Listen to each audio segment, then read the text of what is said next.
Mesdames et messieurs, bonjour. Je voudrais tout d'abord féliciter et remercier chaleureusement la direction de l'EGE, l'École de gouvernance et d'économie, pour l'organisation de cette importante réunion. Je voudrais également remercier Monsieur le ministre représentant de l'Union européenne pour le soutien apporté à cette importante manifestation qui est organisée grâce à la coopération aussi du Conseil national des droits de l'homme, mais aussi de la coalition marocaine contre la peine de mort. Et je pense que c'est très important d'ouvrir ce débat, notamment aujourd'hui, alors que nous sommes à quelques jours de la célébration de la 13e édition de la Journée internationale contre la peine de mort. Et c'est un débat qui s'impose aujourd'hui au vu de l'ampleur de la revendication au niveau national pour l'abolition de cette peine de mort. La coalition marocaine contre la peine de mort milite maintenant depuis une dizaine d'années à travers tout un réseau associatif pour l'abolition de cette peine de mort. Également, le réseau des parlementaires contre la peine de mort qui a été constitué il y a maintenant presque 3 ans milite également pour l'abolition de la peine de mort. Et également, nous avons la constitution d'un réseau des avocats et des avocates contre la peine de mort.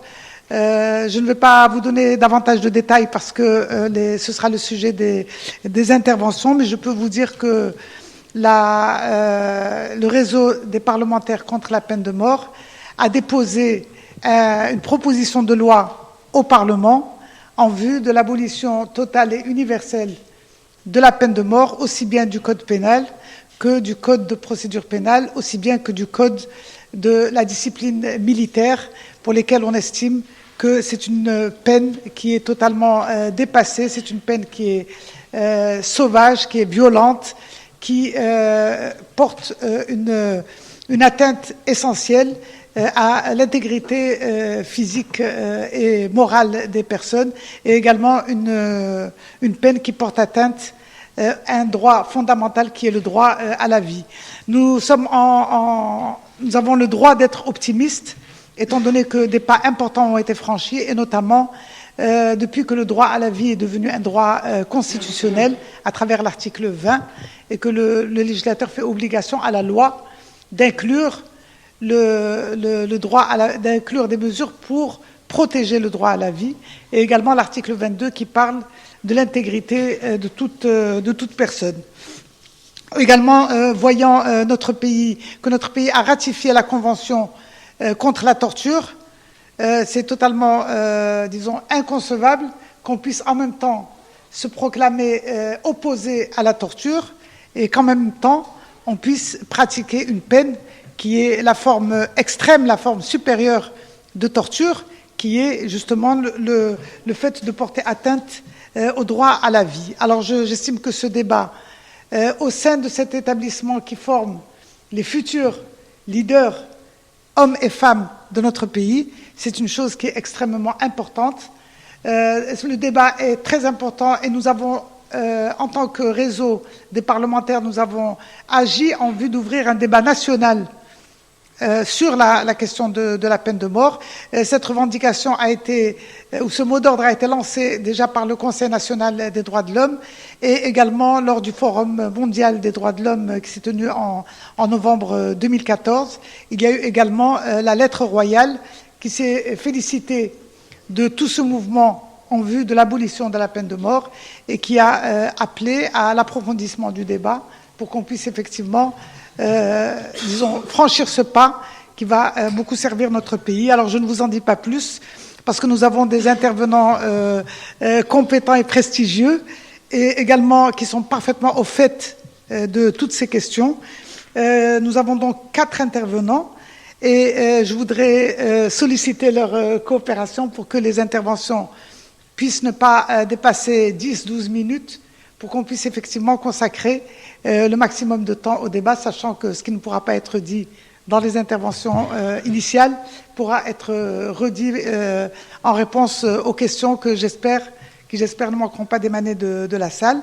Et ma première intervenante est Nadia Al-Barnoussi, universitaire, juriste, membre de la commission consultative de révision de la Constitution et également qui dirige actuellement l'École nationale d'administration. Donc c'est une constitutionnaliste connue pour la pertinence de ses propos et je lui donne la première intervention. Merci.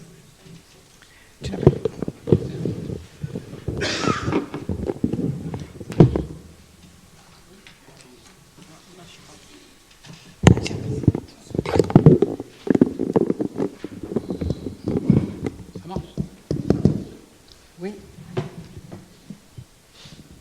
Merci Madame la modératrice, Mesdames et Messieurs, bonsoir.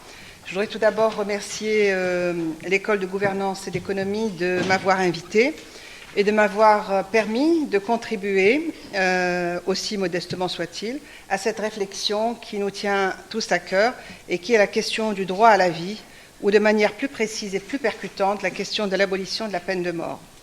Donc il est attendu de moi, évidemment, de vous donner une lecture constitutionnelle de la question du droit à la vie et de sa place et de son statut dans la nouvelle loi fondamentale. Mais auparavant, je voudrais quand même faire un prélude, une introduction, en disant que cette question de la peine de mort et du droit à la vie fait partie de ces questions qui sont hyper médiatisées et qui mettent sur la scène à la fois les acteurs politiques, la société civile, les intellectuels, les philosophes, les juristes, les ulama. Ça fait partie de ces questions médiatisées de société qui appellent au sein de chacun au plus profond de ses convictions et au plus profond de ses identités, de son identité. Ce qui fait que c'est une question qui peut traverser à la fois plusieurs familles politiques. Ce n'est pas parce qu'on est d'un bord qu'on est abolitionniste ou d'un autre bord qu'on ne l'est pas. Je voudrais dire aussi que c'est une question, par rapport aux autres questions de société, qui a fait en 30 ans énormément de progrès parce qu'elle a été portée, elle a été soutenue par une frange significative de la société civile. Je voudrais dire aussi, pour avoir eu le bonheur d'avoir été au moment de l'écriture de la Constitution de 2011, je voudrais dire aussi qu'il n'a échappé à personne que la Constitution de 2011 n'a pas consacré l'abolition de la peine de mort, mais qu'elle a précisé que le droit à la vie était le premier des droits humains et que la loi devait le protéger.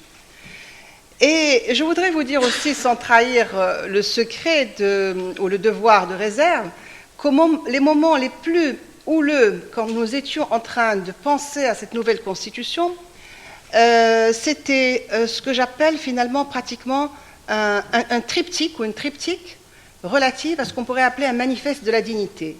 La question des droits civils, de l'égalité homme-femme au niveau des droits civils, la question de la mazérité et la question de la liberté de conscience a fait dresser comme un homme, ou on peut dire aussi comme une femme, toute la commission.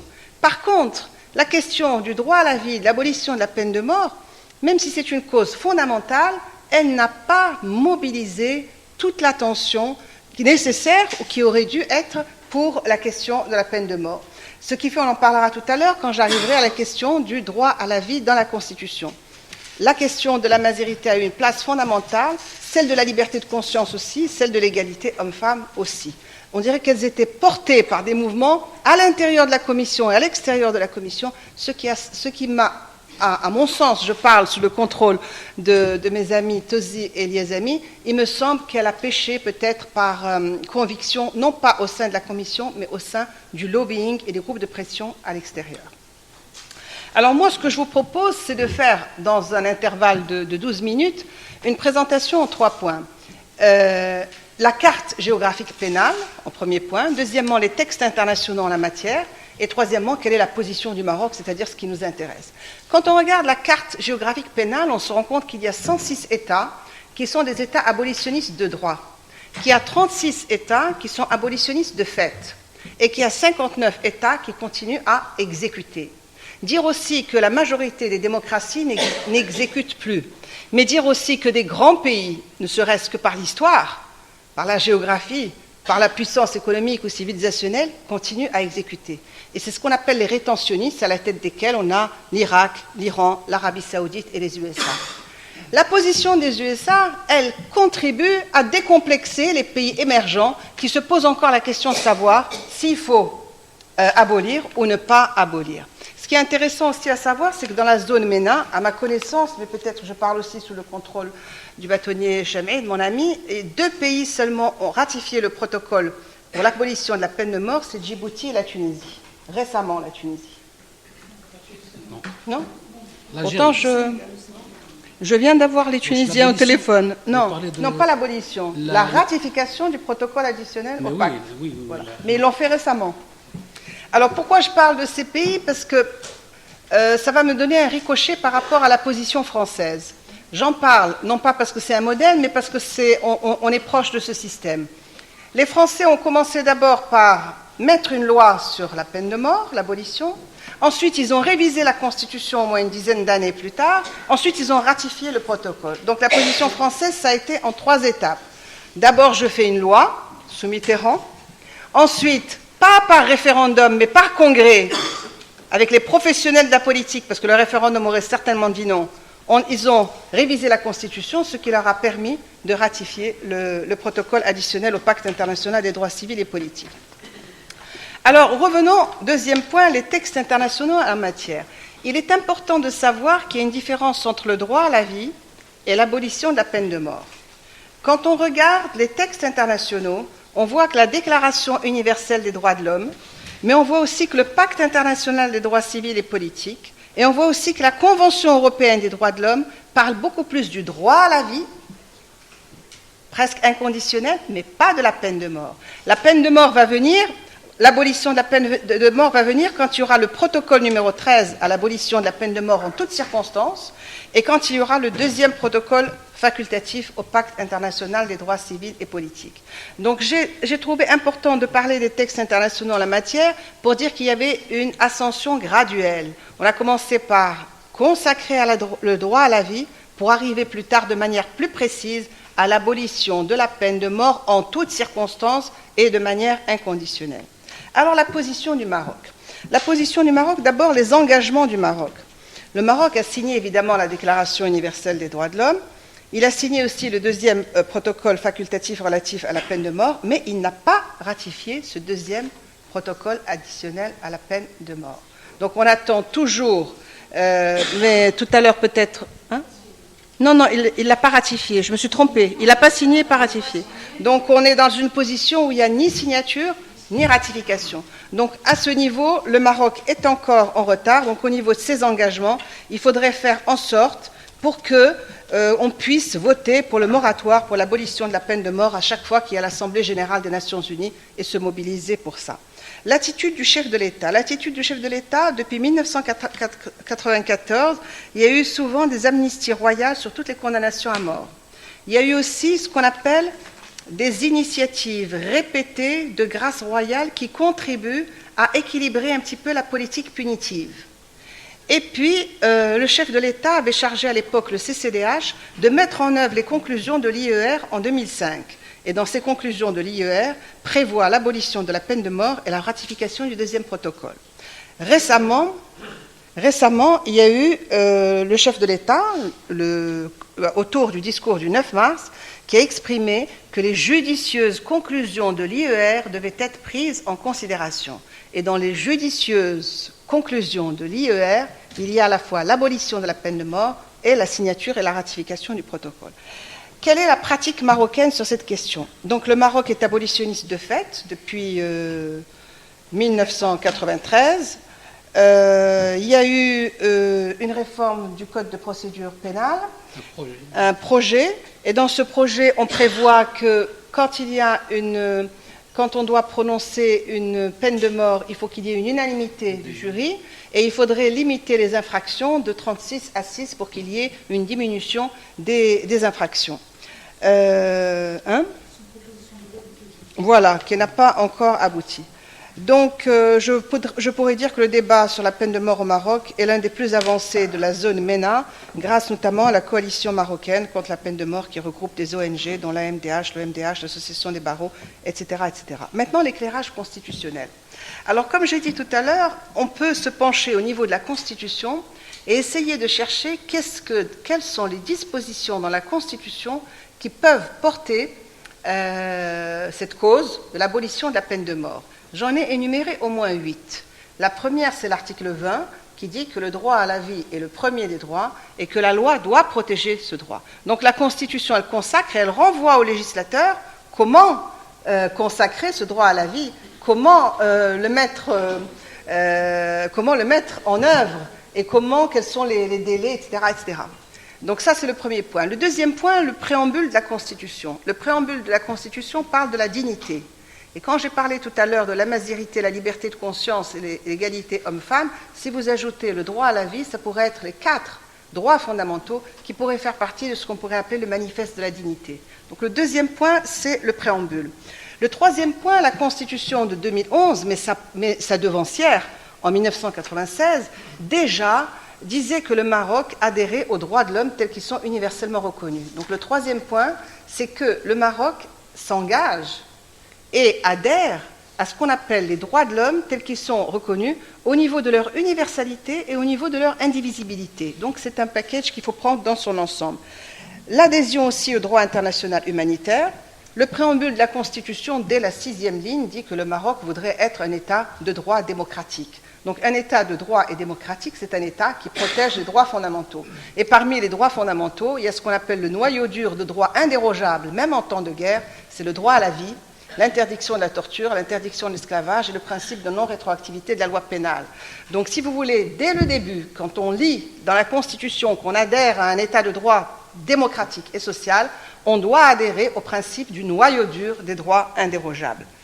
Ensuite, quelque part dans la Constitution, il est écrit que l'islam, c'est la première fois qu'il est qualifié de ouvert, de tolérant et de modéré. Ça, c'est un message qui est donné par le constituant au législateur, droit à la vie qui doit être mis en œuvre par le législateur, mais c'est un message qui est donné aussi au juge judiciaire et au juge constitutionnel s'il a à régler cette question.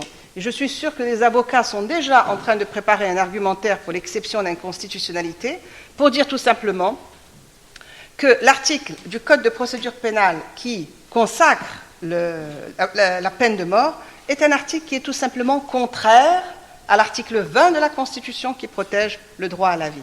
Donc c'est une exception d'inconstitutionnalité qui pourrait être largement posée.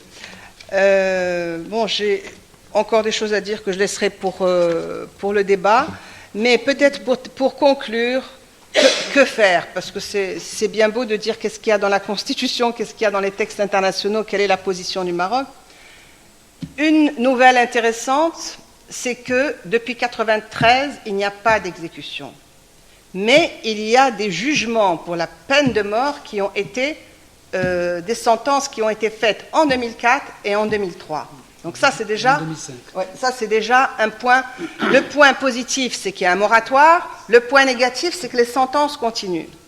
Le deuxième point positif, c'est que la Constitution, même si elle n'a pas dit « nul ne peut être » comment on dit exactement, condamné à mort, nul ne peut être condamné à mort, elle dit quand même que le droit à la vie est le premier des droits. Donc il y a une base constitutionnelle, ce n'est pas une base constitutionnelle complètement explicite et complètement agressive et complètement ferme, mais c'est une base constitutionnelle qui ouvre la porte à une modification du Code de procédure pénale. Et pour conclure, on pourrait dire que si en France on a commencé par faire une loi, ensuite une constitution, ensuite on a ratifié, nous on pourrait prendre le chemin à l'envers parce que le Maroc est rentré dans une logique de contrôle international et régional depuis longtemps. Le comité pour la torture, Nza vient de me dire qu'à l'unanimité, le Parlement a ratifié le protocole facultatif pour la CEDAW. Donc, le Maroc, à partir du moment où il est rentré dans une logique de contrôle international et régional, il est rentré dans une logique d'adhésion et d'engagement, on pourrait renverser la question et dire il faut d'abord ratifier, parce qu'on ratifie, le chef de l'État signe et ratifie le traité. Ensuite, à partir du moment où on a ratifié la Constitution, on vous dit les traités, une fois ratifiés, il faut qu'il y ait une harmonisation au niveau interne. Après, le débat doit être porté au niveau du Parlement. Et c'est au niveau du Parlement que le grand débat va être porté sur la place publique. C'est pour ça qu'il faut le commencer dès à présent et que je salue le travail qui est fait par ceux qui le portent depuis longtemps. C'est à ce moment-là qu'on va parler de ce qu'on appelle la vertu délibérative et la réflexion, le débat et la négociation entre ceux qui vous diront non, l'abolition de la peine de mort, non, parce qu'il y a des crimes horribles, etc., etc. Et ceux qui vous diront non, parce que ceux qui sont contre la peine de mort, en fait, ils confondent, je termine avec un mot, ils font une confusion entre la peine de mort, la responsabilité du criminel, l'utilité sociale et la place de la victime. Et quand un État condamne et exécute, c'est un meurtre étatique. Alors que normalement, une sanction, c'est fait pour qu'il y ait réhabilitation, réintégration, réadaptation, insertion. On ne peut pas faire ça sur quelqu'un qui est mort.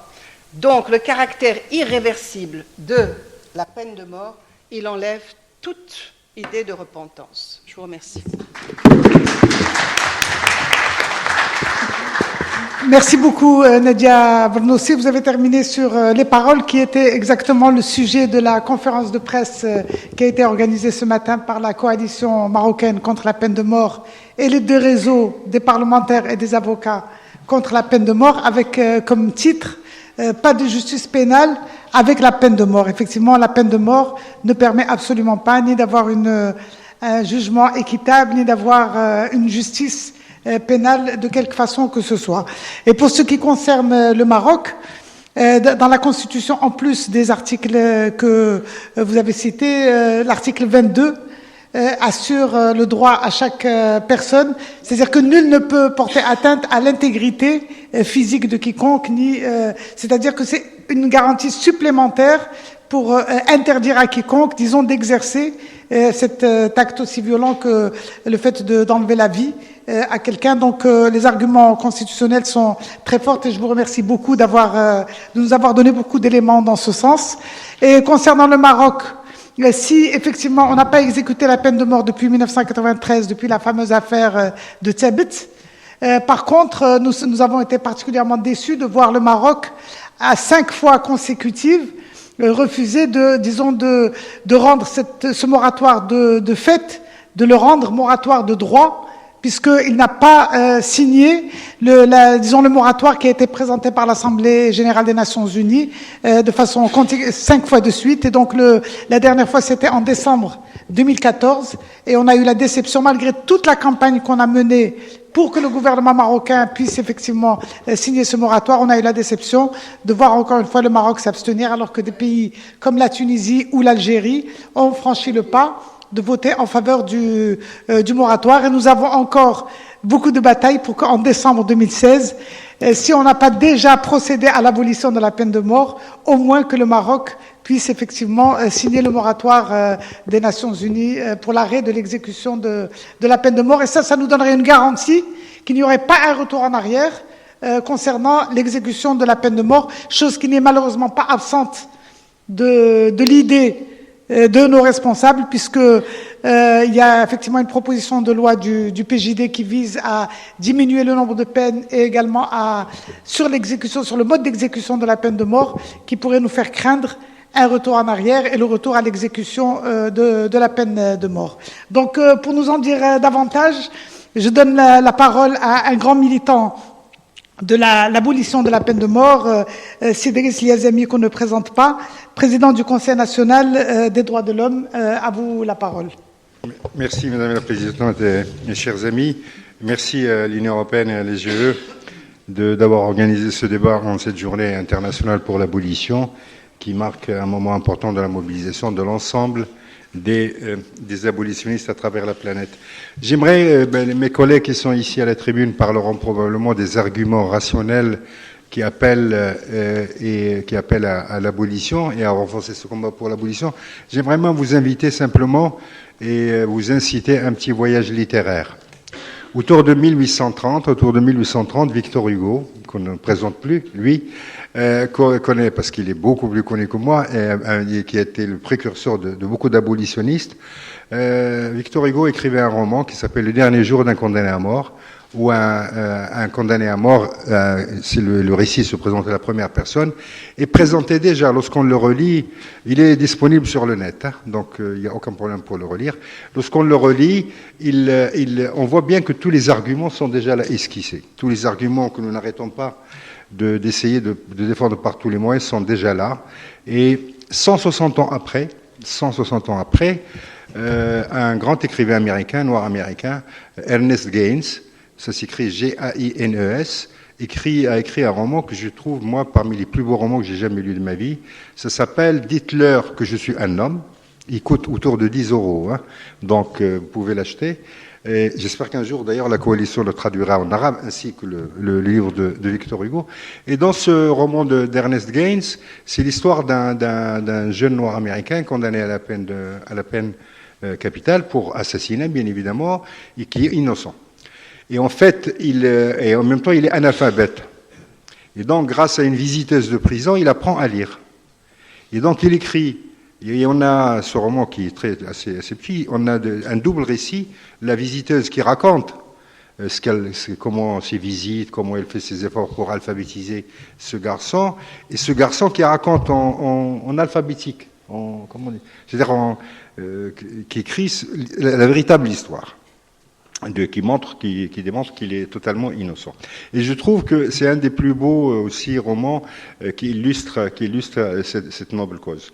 Ceci pour dire que les principaux arguments sont présentés en fait depuis, parce qu'entre 1830 et 1993, parce que Gaines a fait son roman en 1993, il a été traduit vers la fin des années 2000 en français, il y a 160 ans. Et que donc, parmi tous ces arguments, il y a deux arguments qui, en tout cas, résonnent très fortement chez beaucoup d'abolitionnistes et chez moi-même. C'est d'une part l'injustice flagrante, indubitable de la peine de mort. La peine de mort frappe les couches les plus vulnérables de toute société, quelle que soit la société, quel que soit son système politique, avec y compris parfois des grandes démocraties. Nadia Bernocchi a rappelé le cas des États-Unis, mais le Japon est encore un pays qui pratique à côté de la Chine, où on parle effectivement beaucoup du nombre des exécutions qu'il y a en Arabie Saoudite et en Iran, mais un pays comme le Japon, il y a un rapport de la Fédération internationale des droits de l'homme qui raconte ce que subissent les condamnés à mort au Japon. C'est d'une violence absolument insupportable.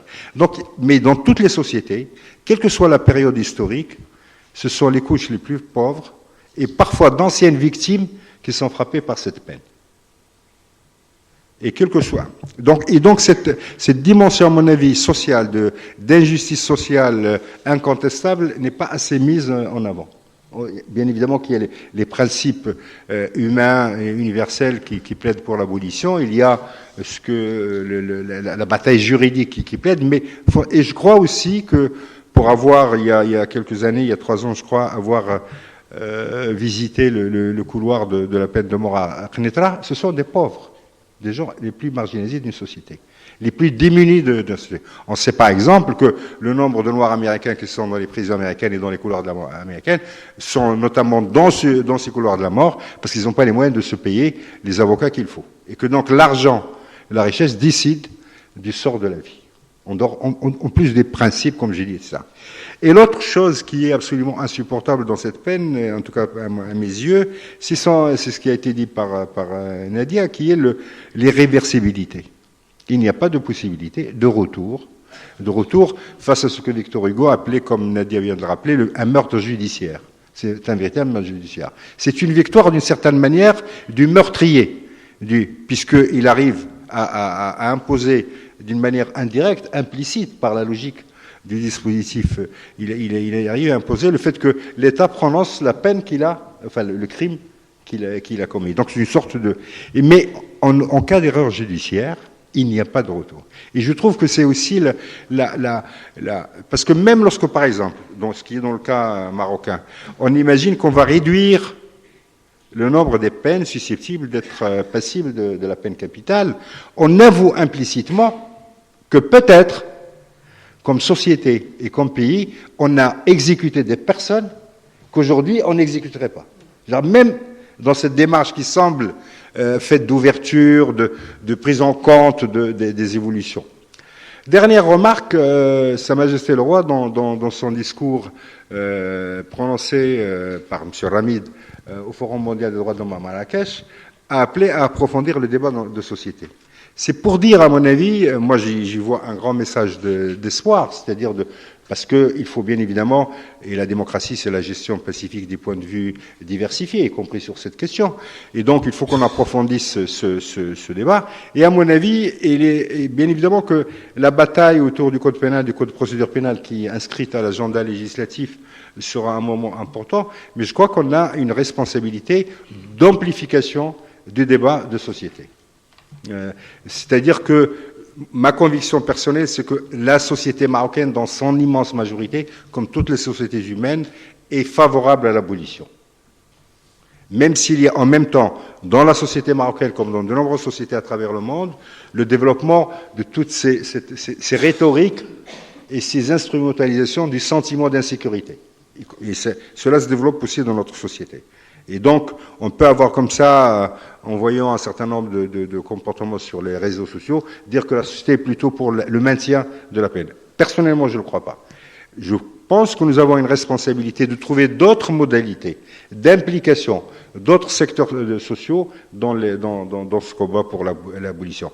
Le travail fait par la coalition et la coalition d'avocats et maintenant de parlementaires, qui sont plus de 200. 240, avoir 240 parlementaires marocains qui signent pour l'abolition est une véritable révolution à mes yeux, un élargissement de cette bataille, mais il faut encore impliquer d'autres réseaux sociaux, notamment les milieux artistiques, les intellectuels de ce pays, l'ensemble du mouvement associatif qui est fondamentalement abolitionniste. Et que je crois que donc, si nous perdons notre bataille, et là je suis absolument d'accord avec Nadia Barnossi, c'est parce que peut-être par un déficit de plaidoyer. Je sais que nous, bien évidemment, chacun d'entre nous est très pris par divers combats, et il y a beaucoup de combats à mener encore, malgré nos progrès, mais cette question mérite, parce que ce qui signe la civilisation, et au sens fort du terme d'une société, me semble-t-il, d'un pays, d'un État, c'est de renoncer définitivement à cette peine barbare. Je vous remercie.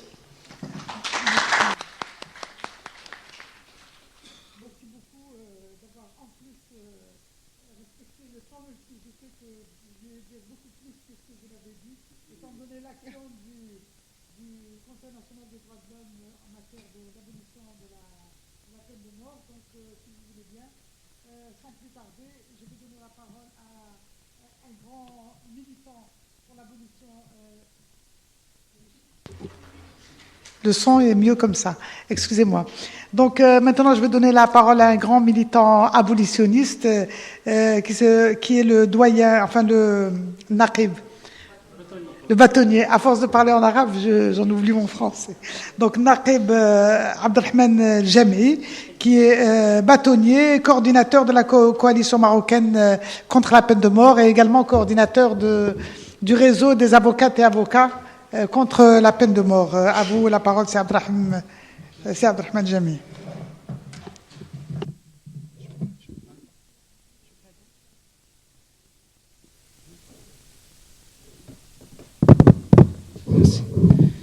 Merci, Madame la Présidente, Messieurs, Mesdames. Tout de suite, pourquoi le Maroc ne veut pas abolir la peine de mort? Quel est le problème? D'où vient ce problème? Est-ce que c'est un problème de texte de la Constitution? Je sais très bien que la Constitution, ce n'est pas la vraie vérité. Il y a du flou, il y a des contradictions partout. Est-ce que c'est un problème de texte de notre arsenal juridique pénal? Oui. Est-ce que c'est un problème de conviction politique? Oui. Donc, qu'est-ce qui ne va pas pour qu'on fasse la démarche définitive et aller à l'abolition? L'abolition de la peine de mort. La peine de mort est connue dans notre législation depuis 60 ans. Depuis le premier pas du Maroc dans l'indépendance. En 1956, vous savez très bien que la première loi qui a été en devant du débat, c'est la loi sur la justice militaire. En 1956, il y a eu, et il est resté jusqu'au mois de juillet 2015, après la promulgation de nouveau texte de la justice militaire. Donc 60 ans de ces textes, après l'indépendance, nous avons mis en place la peine de mort dans 16 articles et plus de 70 cas. Et ce texte était là et personne ne faisait attention. Avec ce texte, il y a eu des peines de mort, il y a eu des exécutions, surtout dans les crimes de caractère politique. Deuxième texte qui est quand même qui a suivi directement, c'est en 59. Un texte qu'on appelle jusqu'à présent et qu'il s'agit d'un seul article, mais de 10 cas où l'accusé peut avoir 10 cas où l'accusé peut avoir la condamnation à mort. Ce texte est la loi sur la santé publique. Donc depuis 1956, ce texte a été appliqué, et le seul texte qui a été appliqué avec des brijia, exactement. C'est le seul texte. Et c'est contraire à toutes les écoles de justice et de droit à l'échelon international, depuis l'ère de je ne sais pas quelle ère.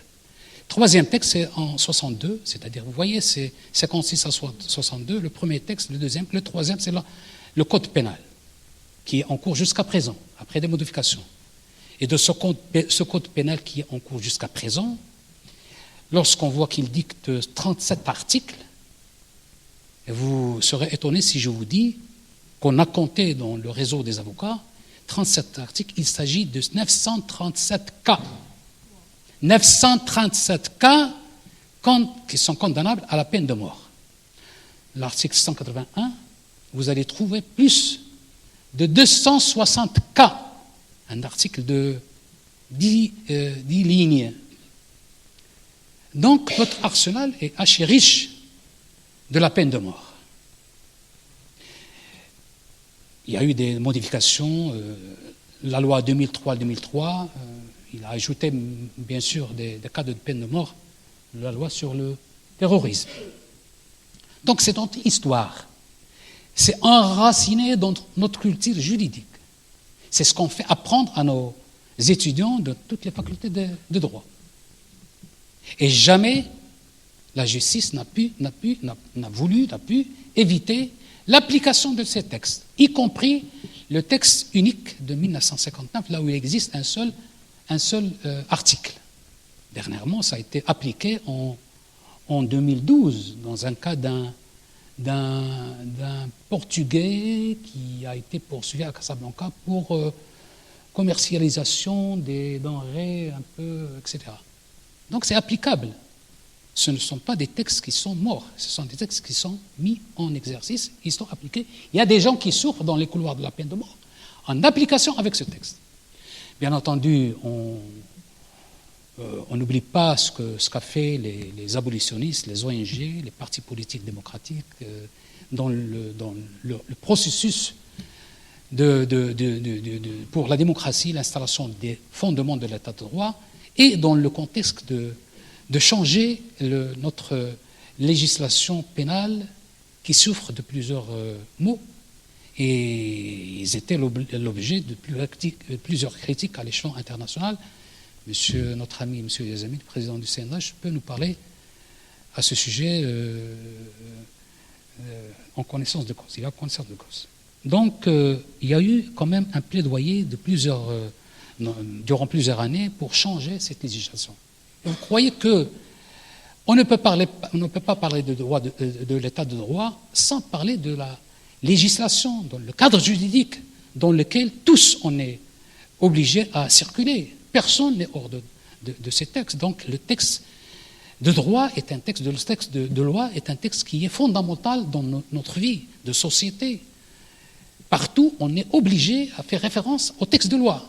Donc, il y a quand même un travail très essentiel qui a été fait depuis longtemps, depuis des années et des décennies, pour changer les textes de loi. Et malheureusement, dans les années de plan, il y a eu des changements, mais des changements qui nous faisaient un peu pousser à l'arrière. La Constitution de 1911 a vraiment donné l'envie de faire un pas. Et bien sûr, après le mouvement du 20 février, on a posé la question. Est-ce qu'on doit aller où ? on demande le respect des droits humains, les libertés fondamentales, les libertés individuelles, une justice indépendante, une politique pénale qui est moderne et démocratique. Est-ce que tout ça est valable avec cette peine qui est la peine de mort? Et est-ce qu'il est valable, cet arsenal juridique qui est présent jusqu'à présent, avec l'article 20, 21, 22, 23 de la Constitution? Est-ce qu'elle est valable avec l'article 133 de la Constitution? Est-ce qu'il est valable avec l'article 59 de la Constitution? Moi, je crois qu'il y a des questions, on ne peut pas répondre à toutes les questions, mais je dis qu'il y a un flou.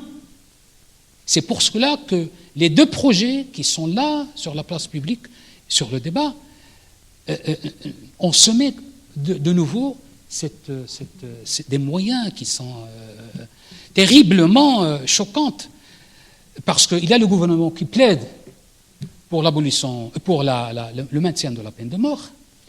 Il y a les textes qui sont proposés sur le code pénal et la procédure pénale qui sont là, malgré qu'ils ont diminué les articles, ce n'est pas 7 comme le gouvernement dit, mais 14 articles dans le code pénal, et ce n'est pas 6 articles, c'est 14, et il y a 73, 75 cas dans ces 14 articles.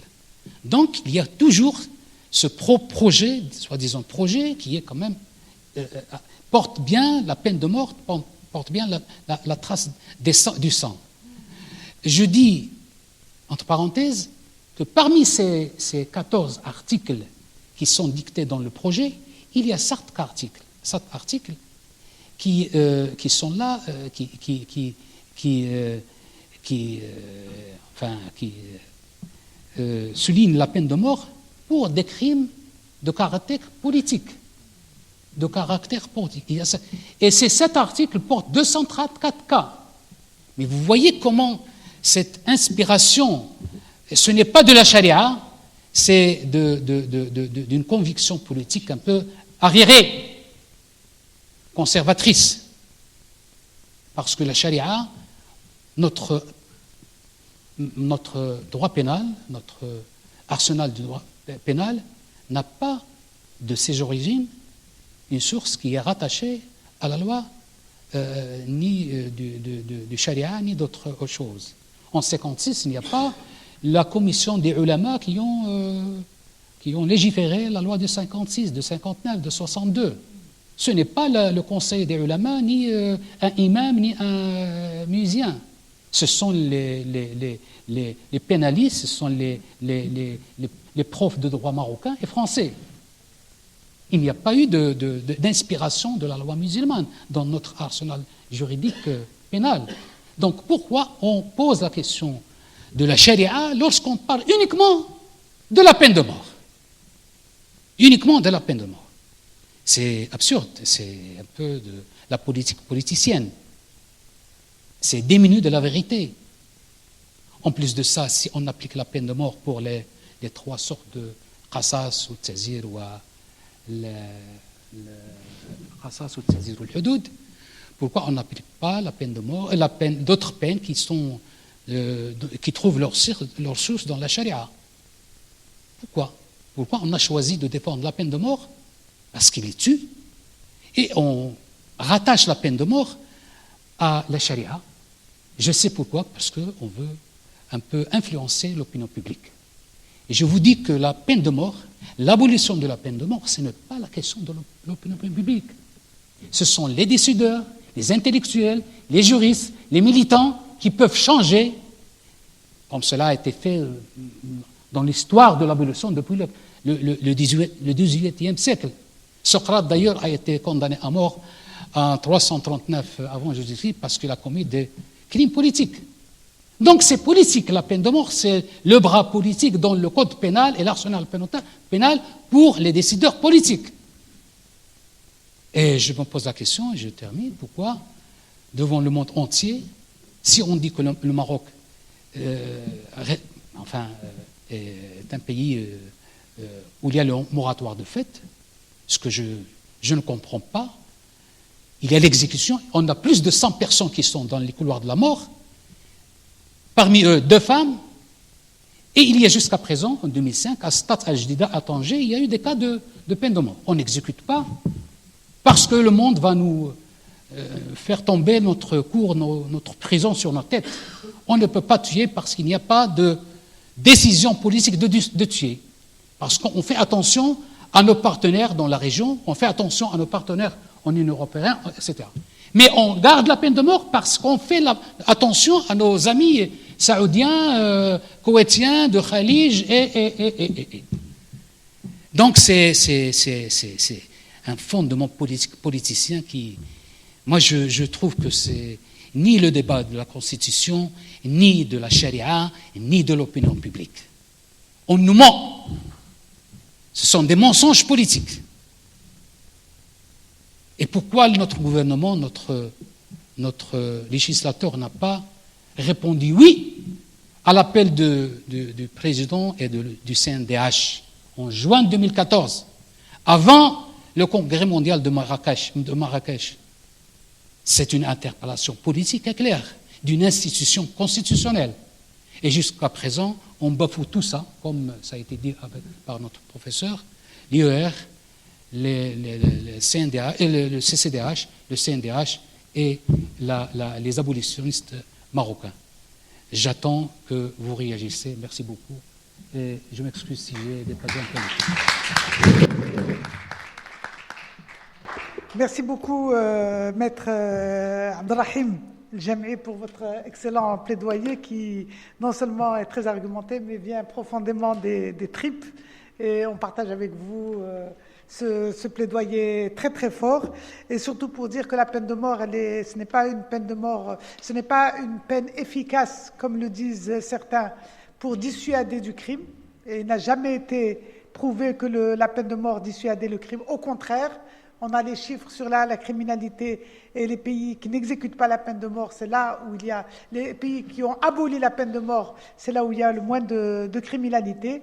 Et également le côté illogique de la peine de mort, c'est qu'aujourd'hui, parmi les pires crimes, c'est les crimes terroristes, où nous avons des gens qui sont kamikazes, c'est-à-dire qui viennent eux-mêmes pour se donner la mort, et que le meilleur moyen de les menacer, ce n'est pas de les menacer justement de mort, mais c'est justement de développer les valeurs humanistes, les valeurs de respect de la personne humaine qui pourraient contribuer à faire également reculer les crimes terroristes.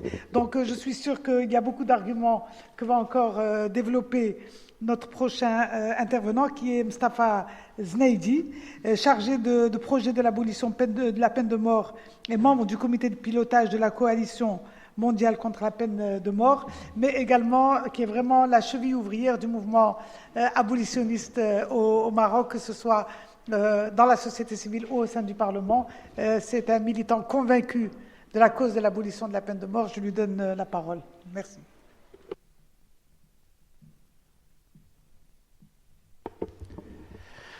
Bonsoir tout le monde. Merci Madame la modératrice. Chères étudiantes, chers étudiants, Monsieur le Président du CNDH, mes amis, Nadia El-Bernoussi, Maître Jam'i, Zasqali. Donc, j'ai le plaisir d'intervenir à côté de ces éminents intervenants pour parler un petit peu du contexte international et national de la peine de mort. Donc, je vais essayer dans la limite du temps qui m'incombe d'ajouter quelques informations et quelques idées. Nous organisons ce débat et j'aimerais remercier l'école d'abriter ce débat ici et remercier aussi l'Union européenne, la délégation de l'Union européenne d'initier ce débat en partenariat avec la coalition marocaine contre la peine de mort. Donc nous organisons ce débat à la veille de la journée mondiale contre la peine de mort, donc la 13e journée mondiale.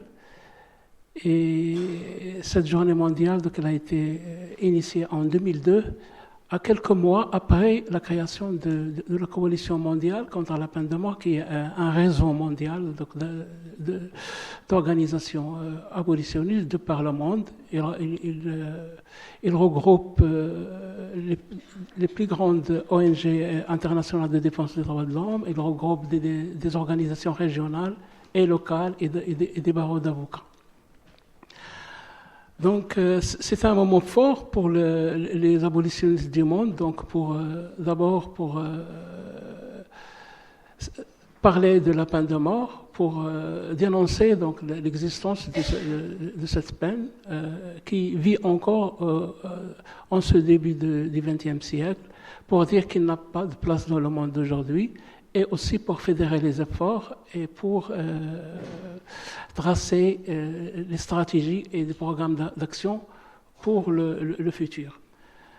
Juste un chiffre, l'année dernière, à l'occasion de la 12e journée mondiale, c'était quelque chose de 576 initiatives et activités qui ont été organisées dans le monde à l'occasion de cette journée, dont de 8 ou 10 qui ont été organisées au Maroc. Donc, ceci dit, j'aimerais aussi souligner qu'aujourd'hui dans le monde, et d'ailleurs le titre et l'intitulé de ce débat-là, l'abolition, une cause universelle, qu'aujourd'hui le Front mondial des droits de l'homme, aujourd'hui c'est la question de la peine de mort, la question de l'abolition de la peine de mort. On trouve cette question aux Nations Unies, on la trouve à Genève, on la trouve régionalement, dans les organisations régionales, on la trouve dans les négociations et les pourparlers diplomatiques entre pays, on la trouve au sein de la société civile, on la trouve au Parlement. Donc c'est partout dans le monde, cette question, elle préoccupe. Et si cette question préoccupe, ça ne veut pas dire qu'elle date des dernières années. C'est vrai que depuis l'année 2000, la lutte et le combat universel pour l'abolition de la peine de mort a eu donc un nouveau souffle, un nouveau dynamisme. Mais la question de la peine de mort, elle était toujours... toutes les sociétés ont vécu la peine de mort depuis la naissance de l'homme, et elle a traversé toutes les civilisations et toutes les sociétés. Donc, on a vu des débats au sein des différentes écoles juridiques, politiques, sociales, philosophiques, littéraires sur cette question. J'arrive tout de suite aux années 40, au moment de la création des Nations Unies, et au moment de l'écriture de la Déclaration universelle des droits de l'homme, cette question a retenu beaucoup de discussions entre ceux et celles qui veulent abolir et celles qui ne veulent pas abolir la peine de mort, celles et ceux qui veulent stipuler au sein de la Déclaration l'abolition. Et donc ça a continué au moment aussi de la rédaction du Pacte international des droits civils et politiques, et après une série de traités et de conventions internationales en la matière. Déjà, en 1956, le secrétaire général des Nations Unies il a recommandé le lancement d'une étude sur la peine de mort. Et ça a continué, donc cet intérêt des Nations Unies pour la question. Et à l'intérieur des Nations Unies, donc, il y avait un rapport de force qui, parfois, il favorise la marche vers l'abolition, ou au contraire. Donc il y avait des moments forts au sein des Nations Unies, par exemple en 1971, par exemple, où l'Assemblée générale des Nations Unies a adopté une recommandation, une résolution très ambitieuse par rapport à cette question.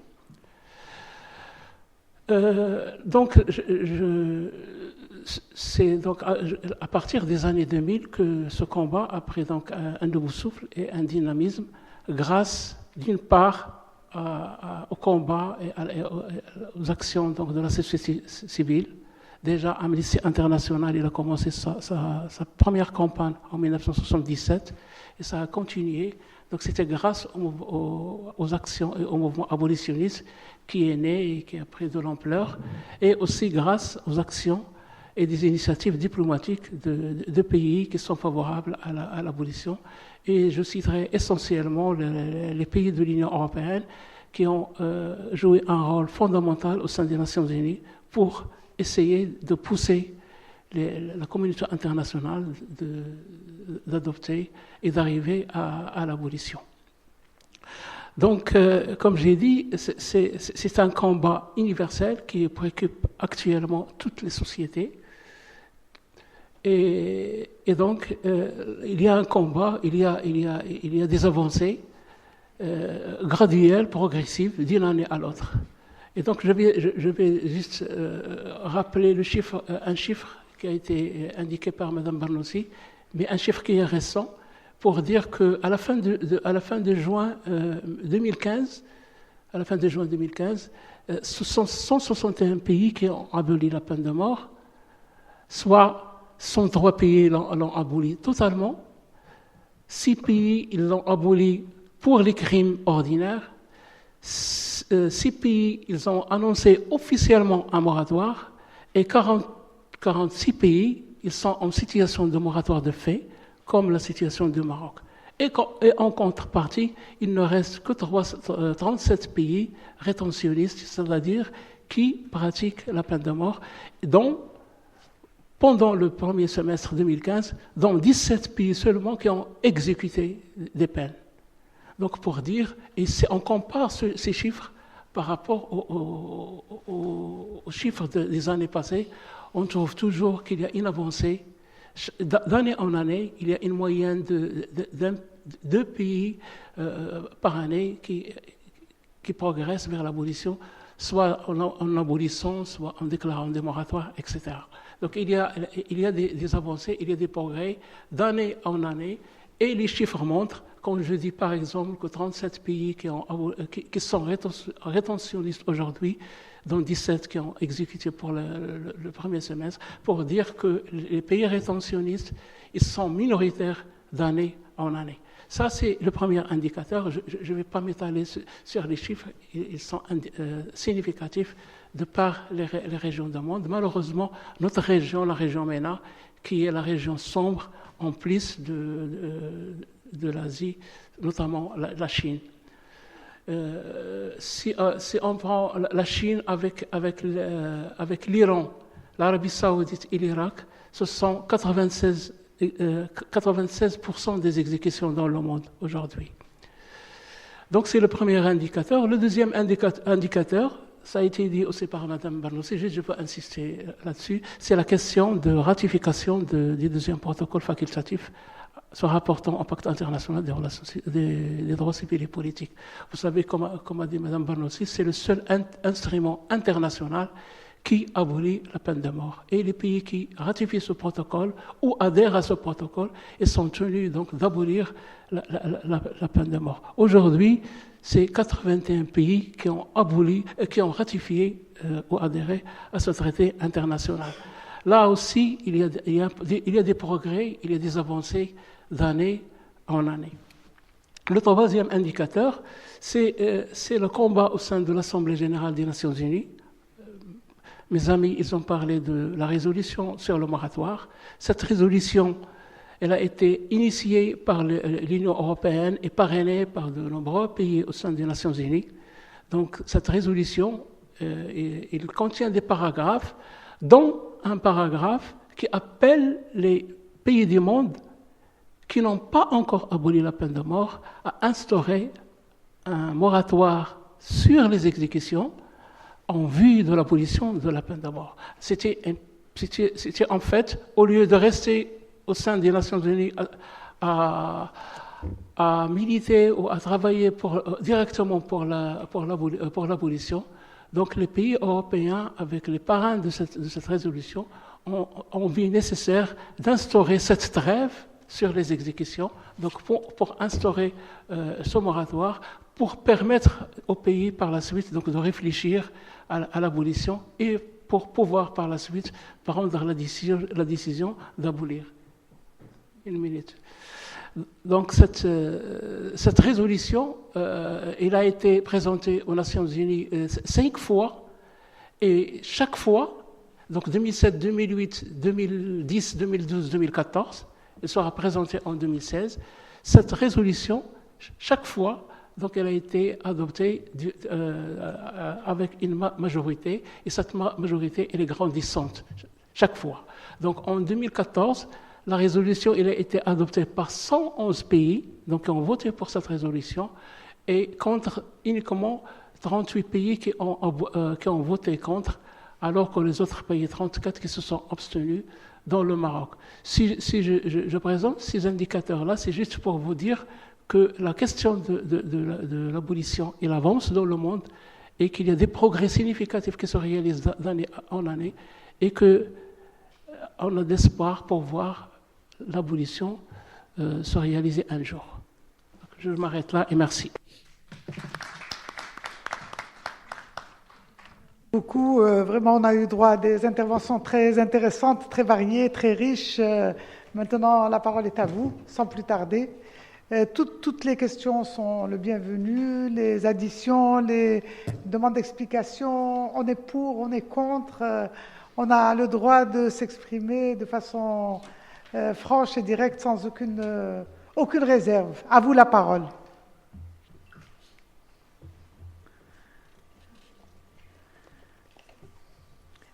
Très bien. Donc, vous pouvez me donner votre nom, comme ça je marque la liste.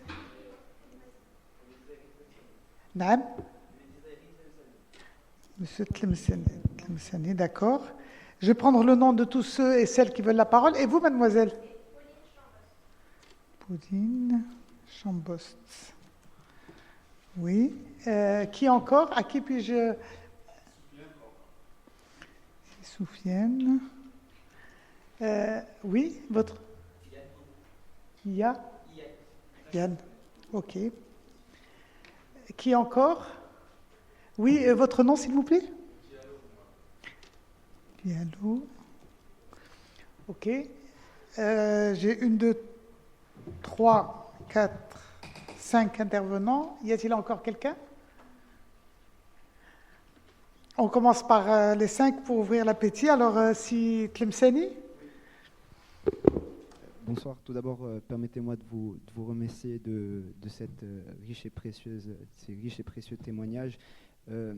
J'aimerais vous demander comment, justement, dans votre engagement et dans vos actions, vous envisagez de dépolitiser un peu le débat autour des problèmes sociétaux au Maroc, notamment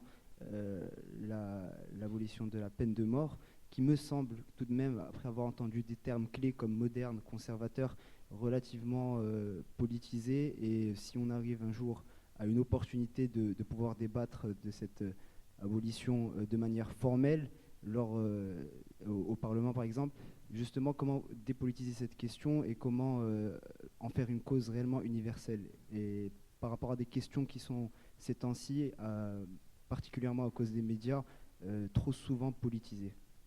J'ai été clair ou ça a été complexe à un moment? Ça va? Merci beaucoup, Tlemceni. Votre question est très claire. Et bon, si vous acceptez un peu la démarche d'être interactif pour ne pas que ce soit trop, disons, trop limitatif, je voulais juste vous dire que vous avez cité justement le Parlement. Au Parlement, nous sommes un réseau des parlementaires contre la peine de mort, dans lequel on est 240 de la Chambre des représentants et de la Chambre des conseillers. On est de la majorité et de l'opposition, et on a totalement transcendé les considérations partisanes, c'est-à-dire on est pour l'abolition, on est membre du réseau. Et dans notre démarche, dans notre action, dans notre mode de plaidoyer, on ne s'appuie jamais sur une démarche de confrontation ou de dualité, disons, gouvernement pour, contre, etc. On essaie au contraire de s'inscrire dans une démarche consensuelle, parce qu'on estime que le combat pour l'abolition de la peine de mort, c'est un débat sociétal qui est relatif à une avancée fondamentale de l'humanisme et disons, ça fait partie intégrante des grands combats de l'humanité, dans lequel on ne va pas avoir une opposition et une majorité, on va avoir un mouvement sociétal qui va aller vers l'abolition. Donc, je partage totalement votre avis. Est-ce que vous voulez peut-être ajouter quelque chose? Si vous voulez, simplement, parce qu'il nous faudra un peu de temps, mais moi je pense que, si vous permettez, qu'il faut politiser le débat et le désidéologiser. Je veux dire par là, et je vais prendre un autre cas de figure, qui est celui du débat sur l'IVG, l'interruption volontaire de grossesse, et je pense que c'est ce que vous voulez dire un peu. C'est-à-dire qu'il peut y avoir, il est normal et sain et même nécessaire qu'une société ait des débats politiques. Il faut éviter des instrumentalisations partisanes, comme par exemple le débat qu'on a, l'instrumentalisation partisane, qu'on a le débat sur l'immigration en Europe, par exemple. Mais en même temps, il faut injecter du réel dans un certain nombre de débats. Si vous voulez, lorsque le débat sur l'IVG qu'il y a eu dans la société marocaine l'année dernière était un bienvenu, parce qu'on a discuté entre nous. Et je n'arrête pas, moi, de répéter que la démocratie, ce n'est pas le consensus, c'est la gestion pacifique du dissensus. Il y a des projets de société différents. Et c'est nécessaire. Et à mon avis, on a besoin de plus de politisation de nos débats. Mais en même temps, il faut que, parfois, éviter les faux débats que l'idéologie amène. Et par exemple, la question de l'IVG pose une question de valeur, comme on voit le rôle et la liberté de la femme sur son corps. Mais en même temps, il fait injecter du réel, c'est-à-dire voir exactement ce que les avortements et les interruptions volontaires de grossesse, maintenant, en termes de santé, posent comme question. Donc c'est un peu Donc on a besoin de politique, et c'est nécessaire. Il faut éviter les instrumentalisations partisanes. Il faut, face à l'idéologie, mettre du réel, c'est-à-dire mobiliser les sciences humaines. C'est pour ça que c'est important ce que vous faites ici, ce que vous apprenez. Mobiliser les sciences humaines pour connaître notre réel. Et éviter les faux débats sur, parfois, c'est dans la charia, pas la charia, c'est la moderniste, pas la moderniste, etc.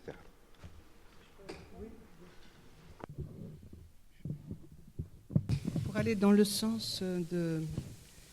Sidris Yazami m'a précédé, je vais dire la même chose que lui, mais juste peut-être pour approfondir, c'est exactement la différence entre le politique et la politique. C'est-à-dire que vous posez la question qui est très intéressante, comment arriver à dépolitiser ces questions de société? On ne peut pas les dépolitiser, parce que si on fait la différence entre le politique et la politique, le politique c'est ce qui intéresse tout le monde. La politique c'est l'appropriation de ces questions par des familles de pensée, de courants et politiques. Donc comment arriver à ce que des questions comme l'avortement, la peine de mort, j'irais même jusqu'à l'orientation sexuelle et tout ça ne soient pas politiques? Je ne pense pas que ce soit possible parce que ce sont des questions qui touchent au cœur des libertés et au cœur de l'individu et qui remettent l'individu sur la place de la société.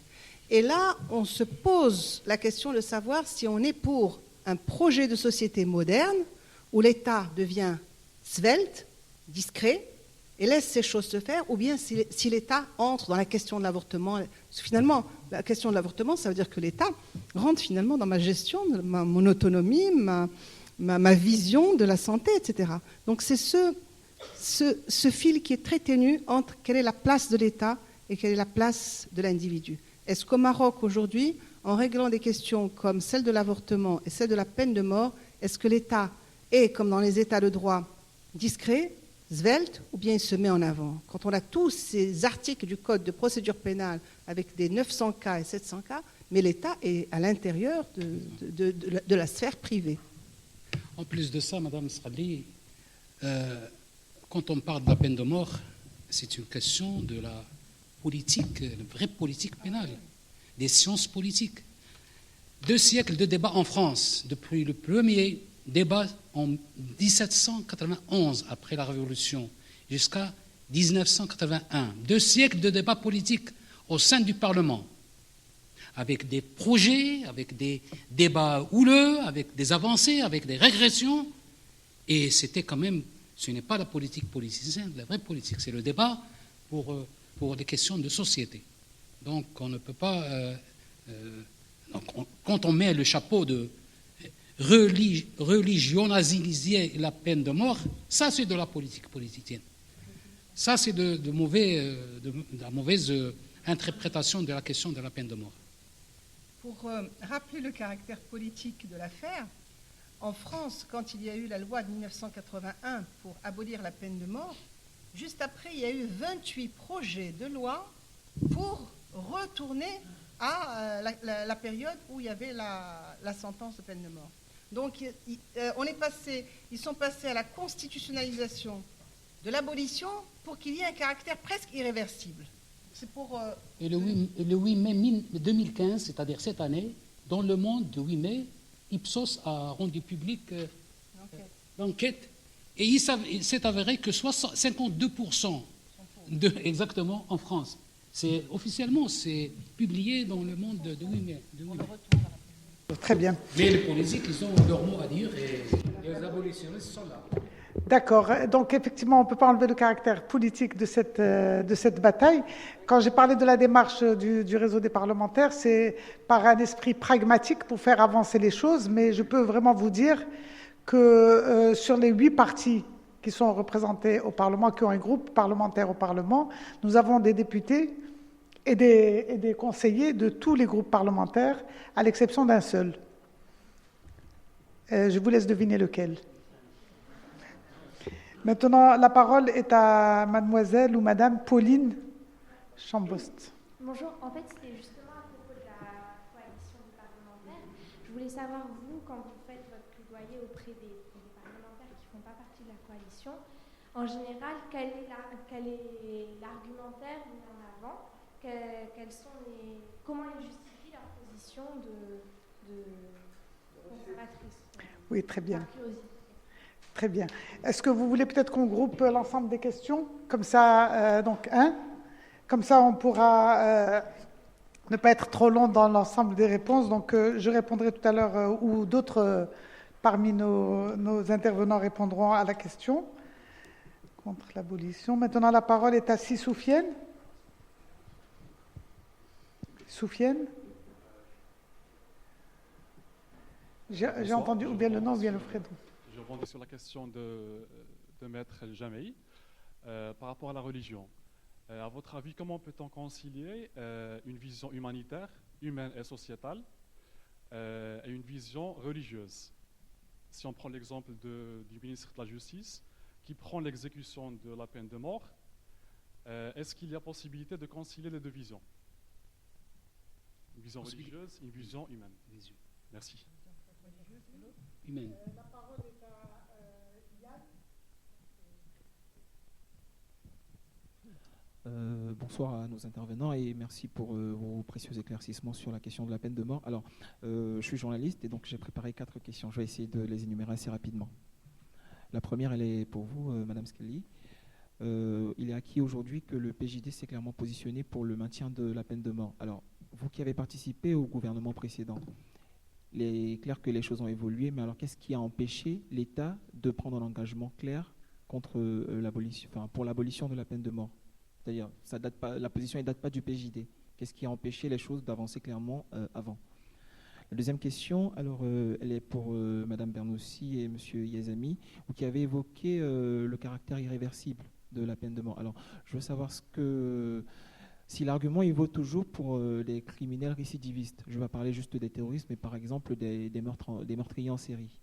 Est-ce que vous avez dit tout à l'heure, Monsieur Yazami, que le but de la punition, c'est d'arriver à une réhabilitation et une réinsertion? Est-ce que ça vaut toujours pour des criminels très violents et multirécidivistes? Ensuite, je vais m'adresser à Monsieur Jamaï.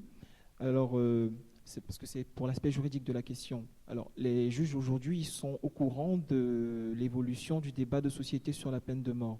Alors, mais pourquoi est-ce qu'ils continuent à la prononcer vu qu'elle ne sera visiblement pas appliquée? Et ensuite, pour terminer, c'est encore vous, Madame Scali. Vous avez annoncé une proposition de loi qui a été déposée au niveau du Parlement. Alors, je veux savoir concrètement quelle chance concrète elle a d'aboutir, mais surtout dans quel délai. Merci.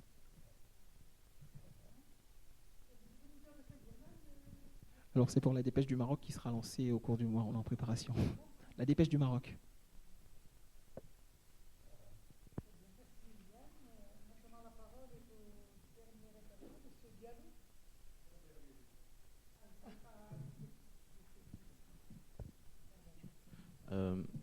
Bonsoir et merci pour justement vos argumentaires si précieux. Alors, j'en profite pour rebondir sur l'intervention de Maître Jamaï. Alors, à ce que j'ai compris, vous avez décrit la peine de mort comme étant une arme justement politique contre justement les acteurs politiques. Mais est-ce un point de vue réellement pris en compte par, c'est-à-dire, est-ce justement un point de vue réellement pris en compte justement dans la lutte pour l'abolition contre la peine de mort? Me suis-je fait bien comprendre ou la question elle semble un peu ambiguë? Vous avez compris, non, j'ai pas. justement. Est-ce que vous voulez répéter un peu le politique Est-ce que cet argument est pris en compte par les décideurs qui sont censés, c'est bien ça, Oui. censés accepter ou refuser l'abolition de la peine de mort? Oui, exactement, c'est ma question. En général, les décideurs, ils sont au pouvoir. Pardon? En général, les décideurs, ils sont au pouvoir, alors ils n'imaginent pas que c'est eux qui peuvent être c'est-à-dire, ils s'imaginent que c'est une arme pour le maintien du pouvoir et pour... Enfin, je ne vais pas répondre avant de mettre Jamei. Voilà, c'est une question, parce que justement, pendant son intervention, il a si je peux me permettre de le dire, il a dit qu'on nous, je cite, on nous ment, et justement, le fait que la peine de mort, justement, je prends l'exemple de Socrate, vous avez dit qu'il a été justement condamné à la peine de mort pour crime politique, et d'où ma déduction d'ailleurs, et ma question d'ailleurs, pour vous demander si justement, d'après ce que j'ai compris, si la peine de mort est décrite comme une arme politique, justement ici, s'appliquerait en quelque sorte à ces derniers, à ces acteurs politiques justement. D'accord, très bien. Merci.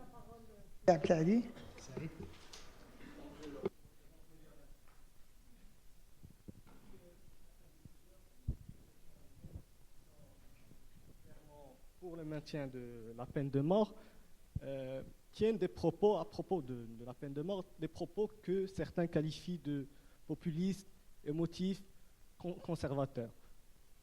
Donc, ce sont des propos qui sont qualifiés à juste titre d'émotifs, mais qui n'en demeurent pas moins efficaces. Efficaces surtout auprès d'une tranche de la société, je dirais. Donc, que comptez-vous faire pour, je dirais, rivaliser en efficacité? Voilà.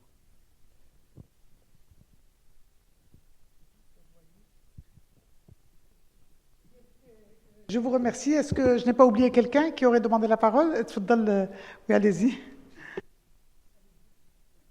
Vous avez dit qu'il y a 250 députés qui sont pour... Pas députés, parlementaires, les deux chambres. Je me demande s'il y a des députés du PGD dans cette délégation, tout ça, parce que je sais que le PGD, dans son ensemble, avec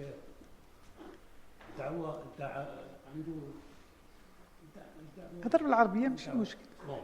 alors الدرع ديالو الدعوة. يعني ils interprètent littéralement le Coran qui dit textuellement que النفس بالنفس والعين بالعين والسن بالسن, dent pour dent, inspiré du droit hébreu. Parce que même dans le Torah, il existe le même verset. Je me dis, si les députés pugidistes sont pour votre combat anti-abolitionniste de la peine de mort, hein? Non, j'ai dit tout à l'heure que sur les signataires, on est 240 parlementaires des deux chambres, c'est-à-dire la Chambre des représentants et la Chambre des conseillers, et que parmi les signataires, il y a des membres qui appartiennent aux 7 partis, sur les 8 partis que constituent, sauf un seul parti, et je vous ai laissé deviner lequel, et apparemment vous n'avez pas deviné que c'était le PJD. Mais le PJD, c'est le seul dont nous n'avons aucun signataire qui appartient au PJD. Les choses sont claires. Voilà. Donc, l'interprétation littérale. Je demande à Mme Barnoussi, membre de la commission de constitution, il y a eu des alem dans votre commission, oui, pour rédiger la constitution.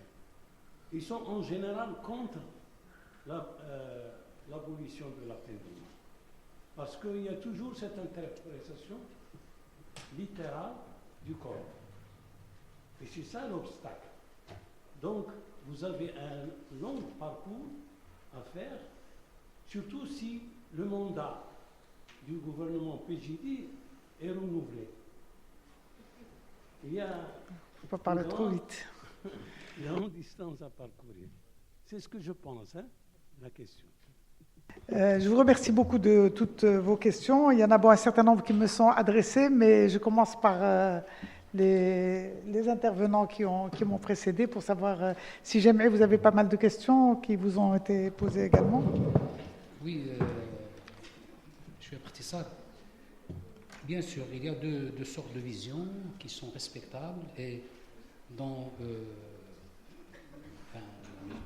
le débat, il faut tenir en compte les divergences entre les positions et les réflexions sur la question du débat, sur le débat sur la question de la peine de mort, moderne, religieuse et autres réflexions. Mais je pense que le côté religieux, moi je crois que la société marocaine, il faut prendre compte une chose de l'histoire qui nous apprend ça, la société marocaine est à l'unanimité pour un arsenal pénal moderne. Depuis 1956 jusqu'à présent, aucun parti politique, aucun courant idéologique, aucun courant intellectuel n'a demandé l'application de la charia entièrement dans toutes ces... On n'a jamais appelé et plaidé pour l'application de tout cet arsenal un peu pénal de la charia. Jamais, donc, dans notre société, je pense qu'il n'y a pas eu de réclamation, il n'y a pas eu de débat pour l'application de la charia. Comme on a vu ça pendant le débat en Égypte, en Mauritanie, mais on n'a jamais demandé ouvertement, même les ulémas n'ont jamais demandé l'application de la loi pénale de la charia. Donc ce n'est pas une contradiction qui était à l'origine, notre histoire est loin de ça. Si vous avez d'autres opinions et me corriger, veuillez me le faire. Actuellement, la peine de mort est là. Personne aussi n'interpelle les décideurs politiques d'abolir la peine de mort en dehors des lois positives. ما كاينش واحد اللي تيقول زولوا الإعدام أو العقوبات من القرآن. Une raison simple, c'est que la question du droit pénal qui a de source, qui est quand même fait, qui trouve sa source de la charia, n'est pas appliquée au Maroc. La Constitution parle de l'État, de la région de l'État, et parle en même temps de la liberté de pratiquer, c'est ça. Exactement. Et la Constitution parle de la constitutionnalité des textes. Donc demain, on aura à voir des gens qui vont poser cette question de constitutionnalité pour voir est-ce qu'on est en mesure de dire non, notre loi n'a pas de source de la charia ou non. Et sur la même ordre d'idée, on ne peut pas, bien sûr, poser la question, est-ce que la peine de mort est un acte politique? Je crois que les procès politiques que le Maroc a vécu, et je crois que le CNDH et l'UR ont étudié l'histoire de la justice politique au Maroc et des procès politiques, et ils se sont vus à la fin de leur résolution, de leur enquête, après l'écoute de tout ce qui a vécu, ceux qui ont été condamnés, les familles des victimes qui ont été tuées, et tout le monde est d'accord que les grands procès politiques qui ont été, en fin de compte, donné la mort par le jugement à plusieurs personnes, et l'exécution a été faite, c'était des procès politiques.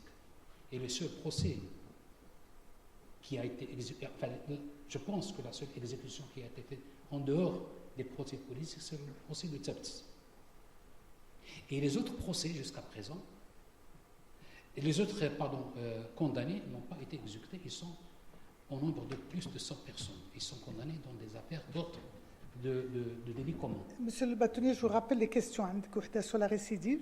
Est-ce que dans le cas d'un récidive, criminel récidiviste, vous êtes quand même pour l'abolition? Oui. C'est la question, ou la question des juges, la position des juges? Oui, les juges. Un juge, c'est qui? C'est quelqu'un qui applique les textes. Point barre. Mais quelqu'un de plus qui crée une jurisprudence, qui donne un peu l'explication du fondement du texte et qui applique en plus de ça les principes de la loi suprême qui est la Constitution. D'ailleurs, les tribunaux administratifs ne font que ça quotidiennement. Ils appliquent la Constitution par rapport à d'autres textes de droit civil, etc. Le juge pénal, c'est un problème. Le juge pénal, il a des textes, mais il a beaucoup de choses à utiliser pour éviter la peine de mort. Premièrement, il a sa conviction. La loi pénale se repose à la conviction. Il n'y a pas de preuve. Il n'est pas obligé de chercher la preuve matérielle. Il est obligé de chercher la preuve, mais cette preuve reste toujours l'objet de son analyse profonde, de sa conviction. Deuxièmement, les textes lui laissent le maximum et le minimum des peines. Donc il a une marge de manœuvre qui est quand même assez, qui lui donne quand même la possibilité de ne pas appliquer, de ne pas rendre une décision de peine de mort. Troisièmement, nous avons une justice de plusieurs degrés. Les assises de première instance, les assises d'appel et la Cour de cassation. Et en plus de ça, nous avons une procédure de révision. En plus de ça, nous avons la grâce. Donc, nos juges, mais ce n'est pas la question du juge. Actuellement, ce n'est pas la question du juge. C'est une question de principe, des lois fondamentaux qui encadrent la justice pénale. Notre justice pénale doit être claire pour aider les magistrats et pour aider les personnes accusées et différées devant la justice. Très bien, merci beaucoup. La parole est à Madame Barboussi. Je n'ai pas eu de questions, je veux dire, précises, peut-être une ou deux maximum. Voilà, je voudrais répondre à continuer ce qu'a dit Maître Jamaï par rapport à la source de la loi. Quand on pense qu'en Égypte, par exemple, pendant longtemps, l'article 2 disait que la source de la loi, c'était l'islam. En Syrie, la source de la loi, c'est le fiqh. Au Maroc, depuis 1962, on est arrivé à garder le même article qui disait que la source de la loi est l'expression de la souveraineté nationale. Donc ça, c'est important dans un environnement culturalisé, dans un environnement régional particulier. Le Maroc est arrivé à garder, on pourrait dire qu'on est un peu vers la sécularisation, puisque la source de la loi, c'est la volonté de la nation et ce n'est pas à rechercher dans l'islam. La deuxième question, ça c'est une question qui m'a été posée, est-ce qu'on avait des ulama avec nous au niveau de la commission? Gellner disait que la société marocaine est une société segmentarisée. Nous avions évidemment plusieurs segments qui étaient représentés. Il y avait une représentante du Conseil national des ulama et évidemment on discutait avec elle et avec d'autres de ces questions. Mais à ceux qui nous opposent régulièrement que la peine de mort, il faut la garder parce que c'est écrit, on pourra leur dire que l'esclavage aussi est écrit, et couper la main aussi est écrit. Mais seulement que l'islam est historiquement daté, géographiquement situé. Ça veut dire que c'est quelque chose qui est en perpétuelle interrogation et qu'il faudrait qu'on aille vers ce qu'on appelle le concordisme, c'est-à-dire réinterroger cette identité à l'aune des valeurs telles qu'elles sont universellement reconnues. C'est comme ça qu'on pourrait faire avancer le débat. Et je fais partie de ceux qui pensent que ce n'est pas incompatible si les uns et les autres arrivent à faire réfléchir la raison avec un grand R. Il y avait une autre question qui était posée, je crois, par monsieur. C'est récurrent. Est-ce que quand il y a des criminels abominables, récidivistes, qui font des crimes monstrueux, est-ce qu'il faut continuer? Mais ça, c'est un langage que tiennent tous ceux qui veulent, tous ceux qui sont rétentionnistes. C'est-à-dire qu'ils pensent que la peine de mort, elle est dissuasive. Mais elle n'est pas dissuasive parce qu'on s'est rendu compte que la plupart des pays rétentionnistes continuent à être criminogènes. D'accord? Et puis, finalement, Quand cette personne qui est monstrueuse, et puis je peux l'admettre, parce qu'il y a des choses qui dépassent l'entendement, quand elle sait qu'elle va passer 30 ans ou qu'elle va être à perpète, comme on dit, c'est aussi abominable. Et quand on réalise que celui ou celle qui est condamné à mort, finalement, surtout dans les pays de la zone MENA, et tout à l'heure Sidris a parlé du Japon, ce qui est encore plus horrible, tout à l'heure il a parlé on pourrait parler de la féminisation de la peine de mort, mais on peut parler aussi, comme tu as parlé tout à l'heure, de la sociabilisation, c'est-à-dire que c'est des couches vulnérables. Mais on peut aussi dire que finalement, dans nos pays, quand quelqu'un est condamné à mort, est-ce qu'il y a eu la garantie d'un procès équitable? Est-ce qu'il y a eu l'indépendance de la justice? Et, comme dans tous les pays du monde, est-ce qu'il n'y a pas eu d'erreur? Alors vous vous rendez compte, imaginez qu'il y ait une erreur, que la justice soit aux ordres et qu'il n'y ait pas eu toutes les garanties d'un procès équitable. Je peux ajouter autre chose qui est monstrueux. Admettons que ce soit quelqu'un qui porte atteinte à l'ordre public. Quel est cet ordre public? Et ce qui est encore plus abominable, admettons que ce soit un opposant politique. Donc finalement, on ne peut pas catégoriser les douleurs. L'ensemble, moi, je ne suis pas apte en tant qu'État, et d'ailleurs, moi, je voudrais prendre carrément le discours religieux pour dire celui qui m'a donné la vie est le seul à pouvoir me l'ôter. Donc l'État n'a pas à être le médium entre moi et lui, donc ce n'est pas à l'État d'exercer la violence la plus barbare. Merci beaucoup. Gardez votre micro. Un petit commentaire L'essentiel. Très bien. Si Mustafa.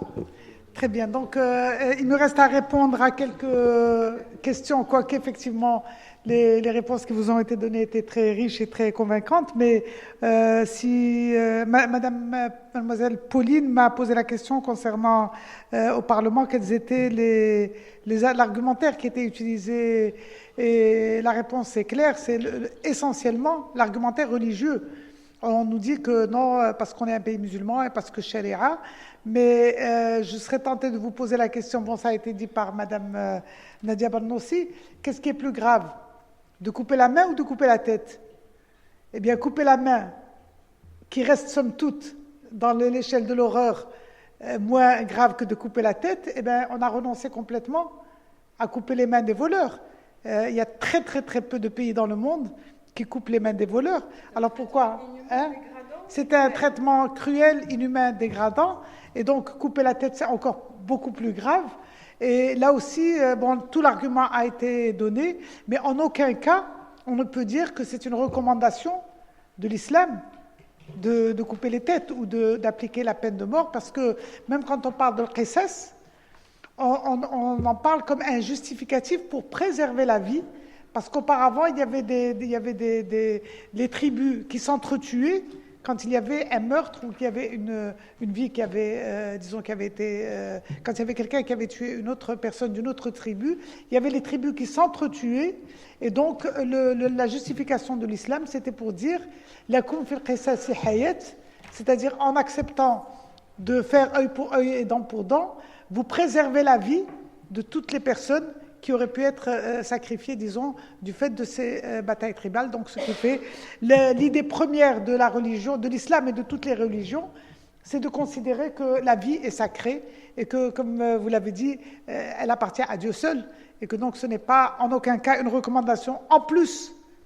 Parce que même ceux qui voudraient justifier du point de vue religieux, ce n'est pas un droit de l'État, mais un droit de la personne qui a été victime. Donc même si on devait appliquer la logique religieuse, par exemple en Mauritanie, où il n'y a pas une loi moderne, où il y a plutôt une loi, disons, la loi pénale est plutôt, disons, coutumière si on veut, ou religieuse, eh bien quand la personne qui a été victime d'un meurtre, quand elle reçoit diya, c'est-à-dire la compensation financière, si elle renonce à poursuivre le criminel, eh bien l'État y renonce, alors que dans notre... Dans l'état de droit, la sanction n'appartient pas à la victime. Bien justement, c'est pour dire que, aussi bien dans la logique religieuse, on les respecte, c'est-à-dire pour dire que cette logique de vouloir maintenir la peine de mort ne respecte ni la logique religieuse, ni la logique des droits de l'homme et de la modernité, et en aucun cas je n'appelle à appliquer cette logique religieuse, j'appelle effectivement à mettre en œuvre les valeurs de l'humanité, les valeurs des droits de l'homme qui nous dissuadent totalement de l'appliquer. Deuxième argument qui est utilisé, c'est de dire, eh bien, la population n'est pas est contre l'abolition, mais seulement, bien entendu, si vous parlez à quelqu'un, il n'y a pas d'abord d'enquête. Mais en plus, quand vous parlez... Moi, j'ai vécu personnellement, il y avait une manifestation contre la pédophilie, contre les agressions sexuelles à l'égard des enfants, et il y avait un groupe de femmes qui manifestaient en disant « al-i'dam, al-i'dam, al-i'dam », c'est-à-dire la peine de mort pour les violeurs. Mais je me suis arrêtée, j'ai discuté avec elles un quart d'heure, et même pas une dizaine de minutes. Au bout d'une dizaine de minutes, elles ont changé leur mot d'ordre et elles disaient 30 ans, 30 ans, 30 ans. C'est-à-dire qu'ils ont renoncé à demander la peine de mort quand on a développé un simple argumentaire de dire que d'abord la plupart des violeurs ont été eux-mêmes victimes de viols dans leur jeune âge, ce qui ne les excuse pas parce que ça n'enlève rien à l'horreur du crime, mais ce n'est pas en disant simplement qu'on va exécuter un violeur. Ce n'est pas comme ça qu'on protège en tout cas les enfants disons, des agressions sexuelles. Il y a des moyens beaucoup plus compliqués, mais dans lesquels l'État doit effectivement assumer ses responsabilités, de mettre en œuvre une véritable, disons, prévention à l'égard des crimes, à l'égard des enfants. Pour la question pourquoi la question de Yann, pourquoi est-ce que qu'est-ce qui a empêché l'État avant l'élection du PJD de l'appliquer? Eh bien, écoutez, moi j'ai revu tout récemment une question orale que j'avais posée en 2005 au Parlement au ministre de la Justice Bouzouba à l'époque, qui était un militant lui-même abolitionniste, et qui avait dit, eh bien, on attend que la maturation du débat. C'était la même chose, on attend la maturation parce que le fait de prononcer l'abolition de la peine de mort, on craint, disons, qu'il y ait, disons, une réaction qui ne serait pas une réaction positive. Mais ce n'est pas, si vous voulez, si ça pouvait se justifier à un temps parce que le débat n'avait pas effectivement connu une telle épaisseur, mais maintenant ça fait quand même plusieurs décennies que le mouvement droit de l'homiste au Maroc lutte pour l'abolition, et je crois que maintenant réellement il suffit d'avoir effectivement la volonté politique, tous les ingrédients sont là pour que le Maroc procède à la ratification du deuxième protocole facultatif relatif au pacte des droits civils et politiques, et qu'on puisse effectivement abolir la peine de mort. Autre question sur la proposition de loi. Je serais bien maligne si je pouvais vous dire dans quel délai ce sera étudié, parce qu'il y a un grand encombrement législatif au sein du Parlement du fait de la mise en œuvre de la Constitution et du fait de la richesse du nombre de propositions de loi qui émanent des groupes parlementaires. Et je ne peux pas en faire assumer la responsabilité à une seule partie, mais c'est un fait. Il y a un temps parlementaire, il y a un grand nombre de lois qui sont, de propositions et de projets de loi qui sont, disons, devant les différentes commissions. Et le temps n'est pas encore venu, mais nous nous battons pour... c'est-à-dire régulièrement, on dit, bon, ben, chaque groupe pourrait choisir une loi prioritaire, une proposition prioritaire pour la faire avancer, etc. Mais jusqu'à présent, on n'est pas encore arrivé à ce débat. Mais on peut dire que cette proposition de loi constitue aussi une façon de bloquer une autre proposition de loi du PJD qui consiste à disons, mettre de nouvelles conditions concernant l'application de la peine de mort. Et donc, le jour où celle-là sera discutée, l'autre sera également discutée. Donc, on est en train de mener le combat, si vous voulez. Et pour mener le combat, qu'est-ce qu'on compte faire? Eh bien, la sensibilisation et bien sûr le plaidoyer, les actions politiques à travers les questions orales, les questions écrites.